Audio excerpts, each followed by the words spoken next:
Hi everyone, this is Anjum. In this video, I will be sharing my journey of creating an API for my portfolio. The main functionality of this API is to provide geolocation information based on an IP address. However, what's really exciting about this project is the emphasis on automating the deployment process to serverless cloud-native infrastructure, specifically Google Cloud's Cloud Run. The code for this project is open source and can be found in the accompanying Git repository. I will share the link in the description. I encourage you to explore the code and provide your valuable feedback. I welcome any suggestions or recommendations to help enhance the quality of my code. Please take a moment to review the code and share your thoughts. In this video, I will mostly be going through the source code to show you how things are laid out and their relationship within this project. I will not get into specifics of any particular technology. For instructions on how to deploy, please check Deploying Geolocation API video. This video is more about exploring the source code and understanding how the pieces interact. This Geolocation API project has 5 distinct components. First, a FastAPI application. The FastAPI application is responsible for handling web requests and has the functionality of looking up IP addresses and retrieving geolocation data from MaxMind Geolite2 databases. Dockerfile employs a multi-stage build approach to automate the process of downloading the Geolite2 databases and building a lightweight and efficient container image. Cloud-build.yaml file defines the necessary steps for our build pipeline. The pipeline creates a latest image using the Dockerfile and updates the Cloud Run service by deploying a new revision. The CDKTF application is responsible for deploying the cloud infrastructure required for our API. Next is deploy.sh shell script. This shell script is responsible for setting up our Cloud Shell environment for deployment. This script takes care of any required setup tasks, making it easier to manage the deployment process. Let us start with our FastAPI application that provides the core functionality. In terms of functionality, this application looks up IP addresses from MaxMind Geolite2 databases and responds with the details of the IP address. Let me walk you through the code. First, the necessary imports are made, including FastAPI and various components from the FastAPI library, as well as other dependencies such as GeoIP2. The FastAPI application is initialized and sets the title, description, and version of the API. Next, 2 middleware components are added to the FastAPI application. First, trusted host middleware is added to allow only specific hosts defined in the FastAPI_allowed_hosts environment variable. If not provided, it allows all hosts. Next, course middleware is added to handle cross-origin resource sharing. The allowed origins are retrieved from FastAPI_CORS_origins environment variable. Next, an exception handler is defined. This handler is responsible for catching and handling address not found error exceptions. In this case, it returns a JSON response with a 404 status code and a message indicating that the IP address is not present in the MaxMind database. Next, a get endpoint is defined. This endpoint is a health check route for the Geolocation API. It performs a check by looking up a predefined IP address using the MaxMind Geolite2 databases. If the check is successful, it returns a JSON response with a 200 status code and a status field set to OK. A success response means the databases are available and our application is functional. Otherwise, it returns a JSON response with a 500 status code and an error message. A post endpoint is defined for the root URL. This endpoint is responsible for IP geolocation lookup. It expects a request body with an IP address. If the IP address is provided, it is used for the lookup. Otherwise, it falls back to extracting the IP address from the request headers, X forwarded for, or the client host. The IP address is then passed to the lookup IP function and the response is returned as a JSON object, following the structure defined in geolocation model. The models.py hosts the code for request and response models and functions to look up IP addresses from MaxMind Geolite2 databases. In this file, we have the pydantic model to make sure the input IP address is a valid IP version 4 or IP version 6. We also have a lookup function that looks up IP addresses. Please take a moment to review the code and share your feedback. That is it for our FastAPI application. Let us now check our Dockerfile. Let us first locate and open our Dockerfile. Our Dockerfile uses a multi-stage build process. In the first stage, we utilize the official Ubuntu image to access MaxMind's official PPA repository. After installing the necessary components, we install the GeoIP update program, which downloads the updated version of the database. We set the workspace directory to /workspace, matching the directory used in cloud build steps. Then we copy the .env file to the workspace directory. Then we create a configuration file required by the GeoIP update program using the environment variables. Finally, we run the GeoIP update command with verbosity enabled to obtain the latest databases. The GeoIP update program looks for databases in the directory as defined by the GeoIP update _db_dir environment variable. If any databases require an update, the program will update them. Otherwise, it will simply download the databases and store them in the /workspace/db directory. For our API to function properly, we download the Geolite2 ASN and Geolite2 City databases.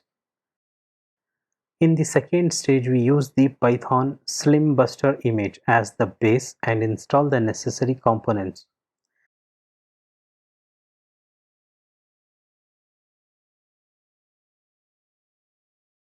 We update pip and install the Poetry package manager. The working directory is set to /app and we copy the PyProject.toml file to this directory. We create the /src directory to copy only our Python application and a few required files. The prod_server.py file contains the function to start our FastAPI application. The parse_env.py file contains the code to parse the .env file. We then copy our .env file to the working directory. Once we have the necessary files, we configure Poetry to install the virtual environment in the project directory, which is our working directory. We create a Poetry virtual environment using the Poetry install command, installing only the main group and excluding the dev and test groups of Python applications. After the successful completion of this command, we will have a virtual environment created in the .venv directory in our project root, which is our working directory. Now it's time for our final production build. To begin, we will use the Python Slimbuster as our base image and import all the environment variables from our .env file. Then we will proceed with installing the libmaxminddb0 library. This library offers a C library that enables reading MaxMindDB files, such as the GeoIP2 databases. These databases use a specialized binary format that allows quick retrieval of IP addresses. We set the working directory and create a directory for databases within it. Then we copy the entire contents of the /app directory from our second stage to our final image. After that, we copy the MaxMind databases from our first stage to our final build. Finally, to ensure we use the Python version from the virtual environment, we set the path environment variable to include the path of the Python virtual environment located in the .venv directory within the project root. Finally, we expose the port 8080 as required by Cloud Run and set the command to run the Geonicon server by executing our prod_server.py file. Our next piece of building blocks is cloudbuild.yaml file. Let us first locate and open the file. Cloudbuild.yaml is a configuration file used in Google Cloud's Cloud Build, a managed service that automates the building, testing, and deployment of applications on Google Cloud Platform. The cloudbuild.yaml file defines the steps and actions to be performed during the build process. It enables us to define and customize our build pipelines, allowing for streamlined and automated software delivery workflows. In our first step, we use the gsutil builder to bring our .env file to our workspace directory. The command first tries to locate the GCS bucket that has a name that begins with gs://env-config- and copies the .env file from the bucket to our /workspace directory. Then I use a custom image to run our tests. We start with setting up Poetry and copying the database to our DB directory. We set the path environment variable to use Python binary in our virtual environment. We run the tests with command pytest-s. If the tests fail, build pipeline will fail and not continue. Next, we use the Docker builder to build and push the image to artifact registry. We export the variables in our .env file to be able to use them in our commands. Then we use the gcloud builder to update Cloud Run revision. Again, we start with exporting the variables in .env file. We have to do this for every step, as every step basically spins up a new container and mounts the workspace directory to the container. So make note of $$ for referring environment variables. Cloud Build allows for variable substitutions but uses the same $sign for referencing those values. To be able to use our own variable substitutions, we will have to use $2 signs. $2 signs basically translate to literal $sign in our template. In this final step, our cloud build pipeline basically checks if there is an existing Cloud Run service running. If a running service is found, it will be updated to the new revision. If there is no Cloud Run service running, it is assumed that this is the first time you are running the cloud build, and a message is logged asking the user to use CDKTF for initial deployment, but it does not return an error. The build is considered a success and does not fail. CDKTF, or Cloud Development Kit for Terraform, is a powerful tool used for defining cloud infrastructure as code using familiar programming languages like TypeScript, Python, or JavaScript. It combines the benefits of Terraform's infrastructure provisioning capabilities with the expressive syntax and capabilities of programming languages. CDKTF allows us to define, provision, and manage cloud resources across different providers like AWS, Azure, and Google Cloud Platform in a more efficient and flexible manner. In the context of CDKTF, A stack refers to a logical grouping or representation of infrastructure resources defined within a CDKTF project. It encapsulates the resources required to fulfill a specific purpose or application, such as a web server stack or a database stack. Stacks enable modularity and reusability by allowing developers to define and manage infrastructure components as separate entities, making it easier to deploy and manage complex cloud-based applications. Our CDKTF implementation has three stacks. The first one is the base stack. The base stack serves two primary functions. First, it enables the necessary APIs and creates a bucket for storing the environment configuration. This separation is important to prevent the APIs from being disabled before the associated resources are destroyed. Let's take the example of the IAM API in Google Cloud Platform, which manages the identity and access management policies. When we are destroying a stack, if the IAM API gets disabled before the service accounts created by the stack are destroyed, it can lead to errors in our CDKTF application. By enabling and disabling the APIs separately, we can avoid this race condition. Every stack requires a provider and a backend to be defined. So in our implementation, I created a custom construct by subclassing the Google Provider class. This custom construct provides the option to fetch credentials from a local file if the SVAC underscore credentials underscore path environment variable is set. If the variable is not set, Terraform will attempt to use credentials from the environment. When running CDKTF from a Cloud Shell environment, Terraform will automatically utilize the environment credentials. However, the custom option allows us to provide credentials for any service account. The credentials file is the one that can be downloaded from the service account details page in GCP.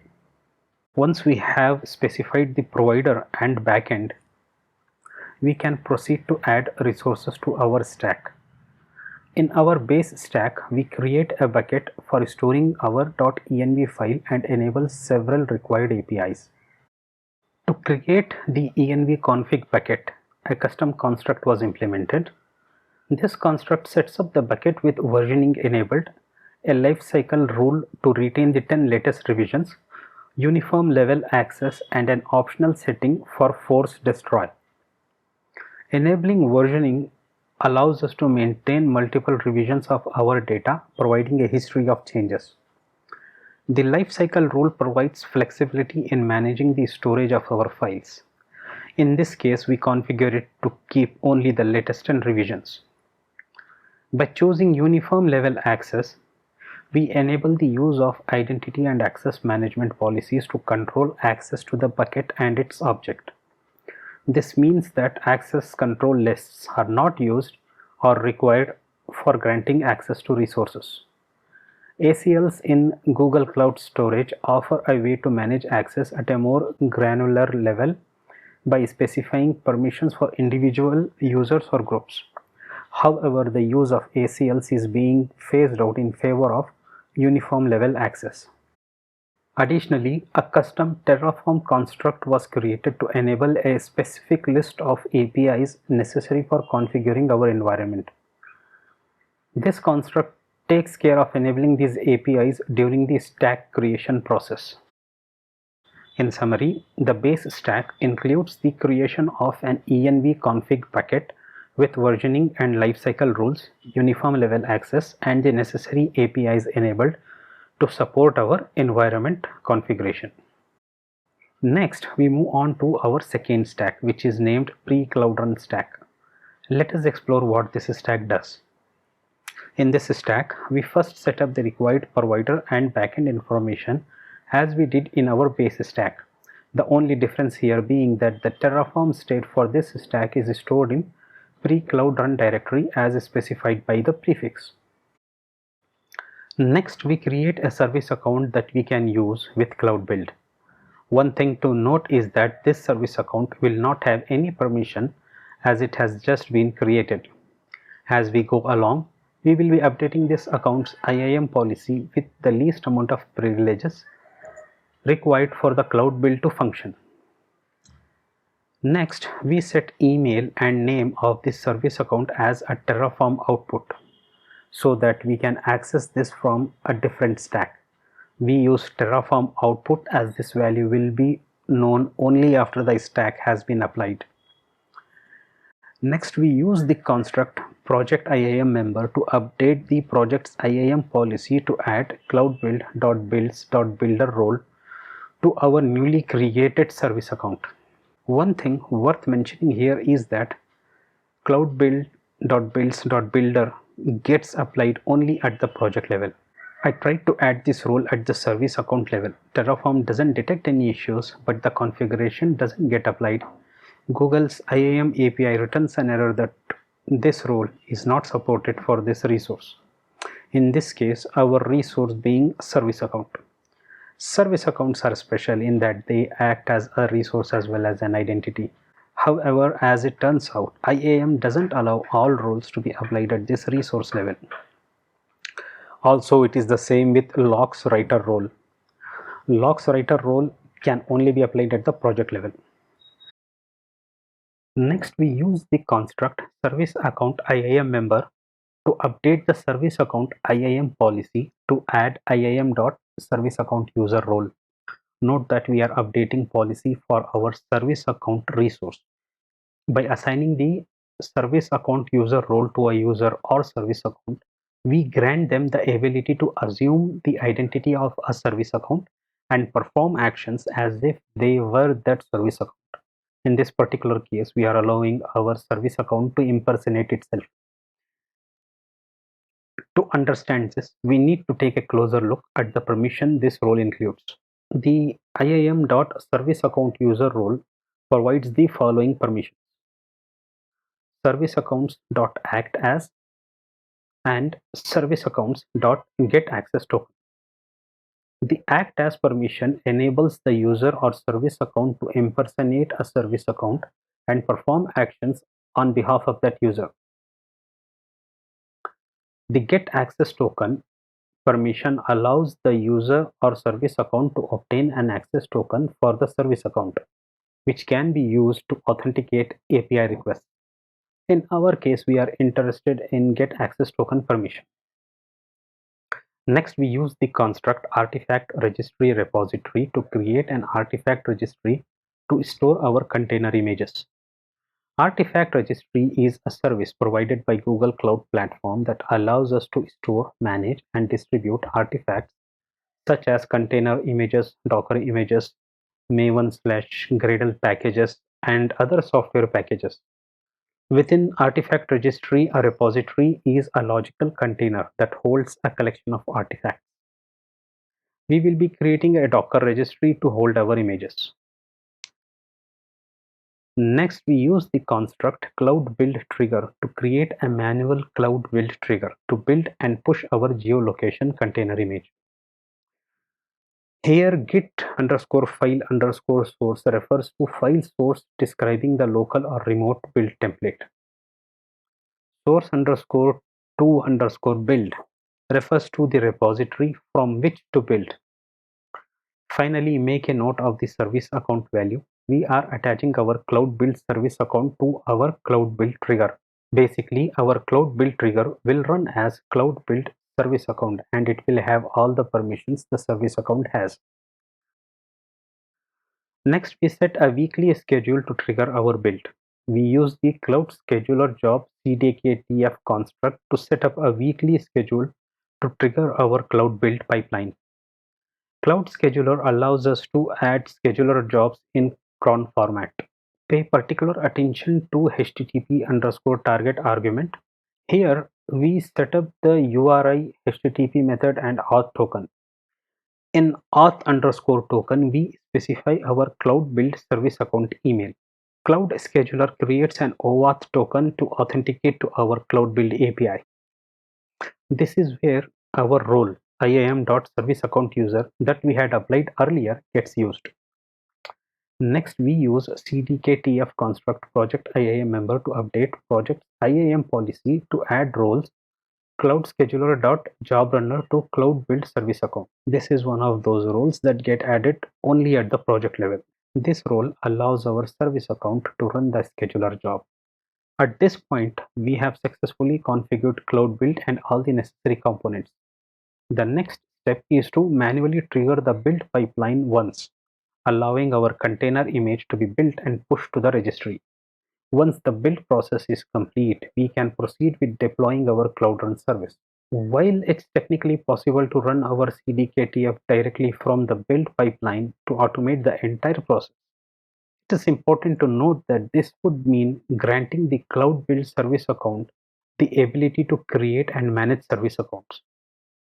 Managing service accounts should be restricted to secure locations, and granting our build pipelines such permissions is not advisable. Fortunately, we only need to set up this process once. Once we have established all the required service accounts with the appropriate permissions, our cloud build pipeline will be able to update our Cloud Run service with the new revisions seamlessly. If you have any alternative suggestions or ideas, please do not hesitate to share them with me. I truly value any input that can help me enhance the project, even if it's just a small improvement.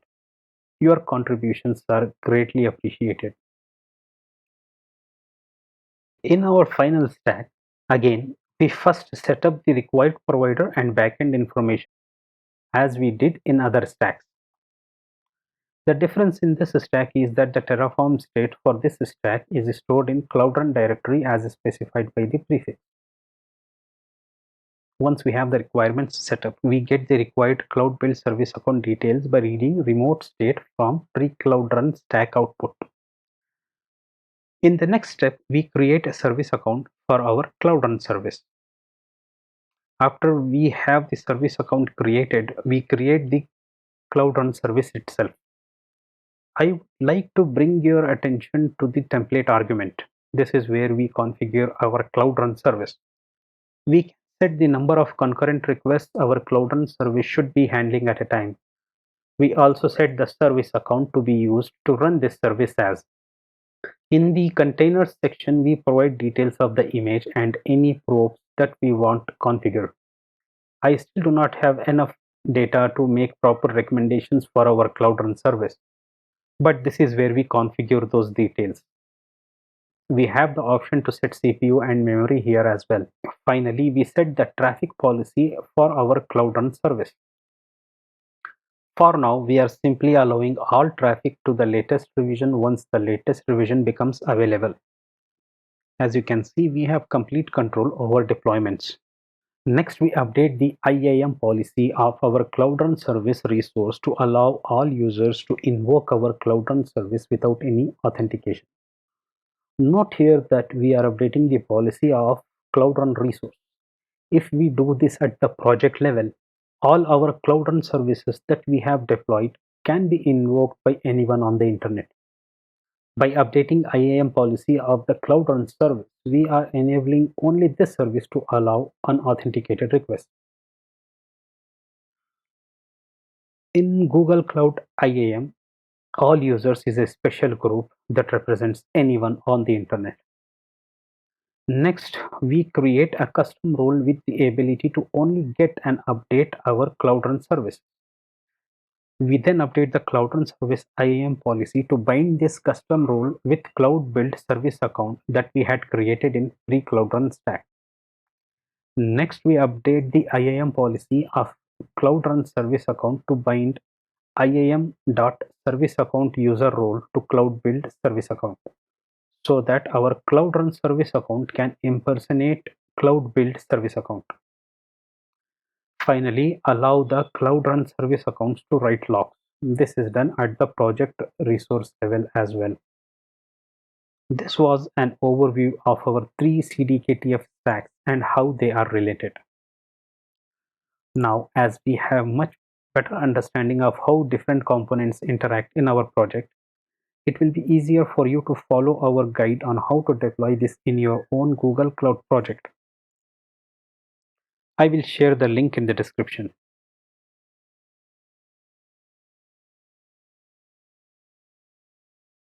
Let's check our deploy.sh shell script. I started by creating a step-by-step guide to set up our Cloud Shell VM. However, I realized that these tasks could be automated using a shell script. So I wrote a script that automates the setup of our Cloud Shell VM and also deploys our CDKTF application. After a few rounds of refactoring, I ended up with a script that can be executed with a single command, deploy.sh, to set up Cloud Shell and deploy our Geolocation API microservice. It's important to note that all the variables used in the script are scoped within the script or its functions. They don't persist between script runs and won't affect any changes you have already made to your Cloud Shell console VM. Our CDKTF application has two simple requirements. First, CDKTF-CLI npm package to run CDKTF commands in the terminal. Next is Python Poetry package manager to run our CDKTF Python code. Our Cloud Shell VM already comes with npm installed, but the VM is based on Debian 11 Bullseye that comes with Python version 3.9. Our Poetry project requires 3.10 or higher version of Python. We need a way to manage Python installation, and PyEnv helps us do just that without affecting Python version included in the OS. With PyEnv, we can install multiple Python versions and use whichever version we need. Let's review the script to understand what it does. First, locate and open the deploy.sh file. We start with setting up a couple of constants and loading our .env file. Then we have a couple of helper functions. Add underscore line underscore to bash rc adds a line to bash rc file if it does not exist, and update path if not exists function updates the path environment variable by updating path to include the past value as argument. Next, we have a few functions that execute gcloud commands. We have functions to check whether our Cloud Run service exists, container image exists, Cloud Build trigger exists, command to start Cloud Build trigger, and finally a function to deploy a new Cloud Run revision. I wrote these commands as functions as some of them are being used more than once in our script, and it also helps avoid clutter. The next important task this script does is install CDKTF-CLI npm package. We first update the path environment variable and check if CDKTF binary is accessible. If running CDKTF command results in a non-zero error, we install CDKTF-CLI npm package in user's home directory so that this persists between Cloud Shell sessions. Next, we install Poetry in a directory as defined in poetry_home variable. Again, we install Poetry only when Poetry does not exist, and running Poetry command results in a non-zero error. Next, we check if PyEnv command runs okay, else we install PyEnv for user. Finally, we install Python using PyEnv. The version of Python to install is defined in Python_version_install variable. After we have the required version of Python in our system, we set up a Python virtual environment using Poetry. We configure PyEnv to set our required Python version to be used for this directory and configure Poetry to use this same Python version for virtual environment and only install CDKTF group of Python applications. Next function checks for existence of Terraform state bucket to hold our Terraform state. We need this bucket to exist before we apply our CDKTF application. We create a bucket with versioning enabled and lifecycle rule set to keep the latest 10 revisions. The CDKTF_get function is responsible for getting the provider's CDKTF constructs, in our case Google provider. It does that only when Terraform/imports directory does not exist. The CDKTF underscore deploy underscore base function deploys our foundation stacks and copies our .env file to env config directory.